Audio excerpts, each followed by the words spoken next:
بسم اللہ الرحمن الرحیم۔ ہر وہ بات یا ہر وہ عمل یا فعل جو نبی صلی اللہ علیہ وآلہ وسلم کی طرف منسوب کیا جائے کہ یہ بات ہمارے نبی صلی اللہ علیہ وآلہ وسلم نے ارشاد فرمائی ہے یا یہ کام ہمارے نبی صلی اللہ علیہ وسلم نے کیا ہے، اسے حدیث کہا جاتا ہے۔ اسی طرح کوئی کام پیغمبر صلی اللہ علیہ وسلم کی موجودگی میں کیا جائے اور آپ علیہ الصلاۃ والسلام اس پر خاموشی اختیار فرما دیں، آپ اس کام سے منع نہ فرمائیں، یہ بھی حدیث ہے۔ حدیث کی بہت سی اقسام ہیں، بہت سی قسمیں ہیں حدیث کی۔ حدیث کی ایک قسم ہے جس کا نام ہے حدیث موضوع، وہ حدیث، وہ بات جو نبی صلی اللہ علیہ وآلہ وسلم کی طرف منسوب کیا جائے کہ یہ بات حضور نے ارشاد فرمائی ہے، لیکن در حقیقت معاملہ ایسا نہ ہو، یہ حقیقت میں پیغمبر صلی اللہ علیہ وآلہ وسلم کی بات نہ ہو، حضور نے ایسا نہ فرمایا ہو، یعنی کسی شخص نے جھوٹ گڑھ کر نبی علیہ الصلاۃ والسلام کی طرف منسوب کر دیا کہ حضور نے ایسا فرمایا ہے، حالانکہ معاملہ یہ ہے کہ حضور نے ایسا فرمایا ہی نہیں، اسے حدیث موضوع کہتے ہیں۔ اس کی کوئی اصل نہیں ہوتی، کوئی بنیاد نہیں ہوتی، اور اگر کوئی شخص یہ جانتا ہے کہ یہ حدیث موضوع حدیث ہے تو اس موضوع حدیث کو روایت کرنے والا، بیان کرنے والا اور اسے بنیاد بنا کر کوئی گفتگو کرنے والا یا اس حدیث کو دوسروں تک پہنچانے والا گنہگار ہوتا ہے۔ اور یہ اتنا بڑا سنگین گناہ ہے کہ پیغمبر صلی اللہ علیہ وآلہ وسلم نے فرمایا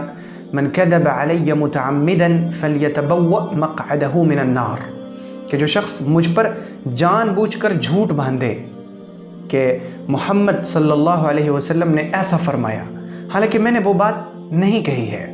تو اسے چاہیے کہ وہ شخص جو مجھ پر جھوٹ گڑھ رہا ہے، اسے چاہیے کہ وہ اپنا ٹھکانہ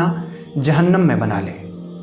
اور صحیح مسلم میں پیغمبر صلی اللہ علیہ وسلم کا یہ فرمان ہے کہ آخری زمانے میں کچھ ایسے دجال اور کذاب جھوٹے قسم کے لوگ ہوں گے جو تمہارے سامنے ایسی حدیثیں بیان کریں گے جو نہ تم نے سنی ہوں گی نہ تمہارے آباء و اجداد نے سنی ہوں گی، تم ان سے بچ کر رہنا، کہیں ایسا نہ ہو کہ وہ تمہیں گمراہ کر دیں اور تمہیں فتنے میں مبتلا کر دیں۔ اس وقت معاملہ یہ ہے کہ ہمارے معاشرے میں بہت سی ایسی باتیں ہیں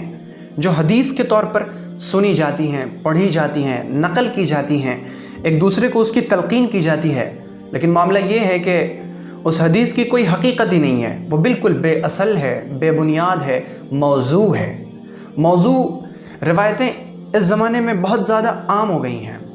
بہت ہی زیادہ عام ہو گئی ہیں، اور اس طور پر عام ہو گئی ہیں کہ بہت سی ایسی چیزیں ہیں جو ہماری زندگی کے اندر رچ بس گئی ہیں، حالانکہ ان کی کوئی اصل نہیں ہے، کوئی بنیاد نہیں ہے۔ اس کی جو بنیاد ہے وہ موضوع روایت ہے، یعنی کسی شخص نے جھوٹ گڑھ کر نبی صلی اللہ علیہ وآلہ وسلم کی طرف منسوب کر دیا۔ میں چاہتا ہوں کہ وقتاً فوقتاً آپ کے سامنے کچھ موضوع روایات پیش کر سکوں تاکہ ہم سب موضوع روایات سے اور موضوع روایات کے فتنوں سے بچے رہیں۔ اس وقت میں چاہتا ہوں کہ آپ کے سامنے ایک ایسی حدیث بیان کروں جو بہت زیادہ مشہور ہے، جو بہت سے واعظین، بہت سے مقررین، بہت سے خطباء اور بہت سے مبلغین اس حدیث کو بیان کرتے ہیں، بہت سے لوگوں نے اسے اپنی کتاب میں بھی جگہ دی ہے، اور وہ حدیث ہے کہ نبی اکرم صلی اللہ علیہ وآلہ وسلم فرماتے ہیں کہ اللہ رب العزت فرماتا ہے كنت كنزا مخفيا فأردت ان اعرف فخلقت الخلق۔ اللہ تعالیٰ فرماتا ہے کہ میں ایک چھپا ہوا خزانہ تھا، میں ایک چھپا ہوا خزانہ تھا، فأردت ان اعرف، تو میں نے چاہا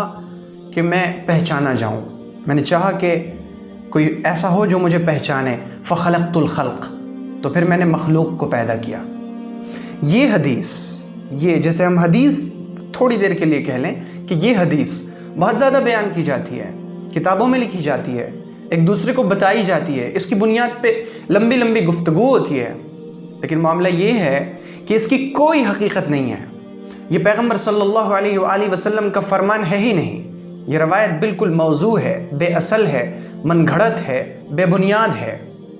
علامہ زرکشی نے، علامہ ابن حجر نے، علامہ سیوطی نے سب نے متفقہ طور پر اسے موضوع روایت قرار دیا ہے کہ یہ حدیث موضوع ہے، یعنی کسی شخص نے نبی صلی اللہ علیہ وآلہ وسلم کی طرف جھوٹ گڑھ کر یہ بات منسوب کر دی، حالانکہ حضور نے ایسا فرمایا ہی نہیں۔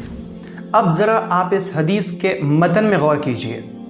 کہ وہ جس شخص نے یہ جھوٹی بات منسوب کی اللہ تعالیٰ کی طرف کہ اللہ تعالیٰ فرماتے کہ میں چھپا ہوا خزانہ تھا، یہ کس قدر توہین والا جملہ ہے۔ اللہ تعالیٰ کی طرف اس کی نسبت کس طرح کی گئی کہ میں چھپا ہوا خزانہ تھا؟ کہاں تھا چھپا ہوا؟ کوئی پتہ نہیں اس کا۔ اور پھر میں نے چاہا کہ لوگ مجھے پہچانیں، تو پھر میں نے مخلوق کو پیدا کیا۔ اللہ رب العزت نے تمام حقیقتیں، انسان کی پیدائش کا معاملہ ہو یا آسمان و زمین کی پیدائش کا معاملہ ہو، ساری چیزیں اللہ تعالیٰ نے قرآن پاک میں بیان فرما دی ہیں۔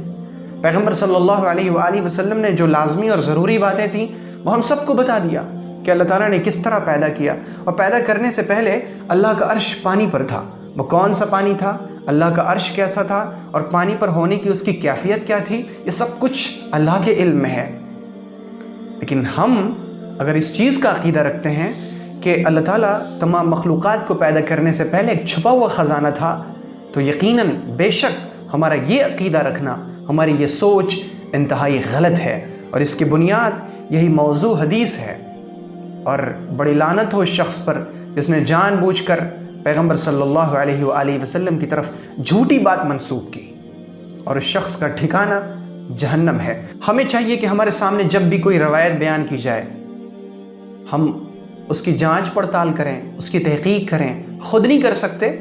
تو کسی معتمد شخص سے پوچھا جائے، کسی معتمد عالم سے دریافت کیا جائے۔ اللہ تعالیٰ نے فرمایا فَاسْأَلُوا أَهْلَ الذِّكْرِ إِن كُنتُمْ لَا تَعْلَمُونَ، اگر تم خود نہیں جانتے تو اہل الذکر سے، اہل العلم سے پوچھو۔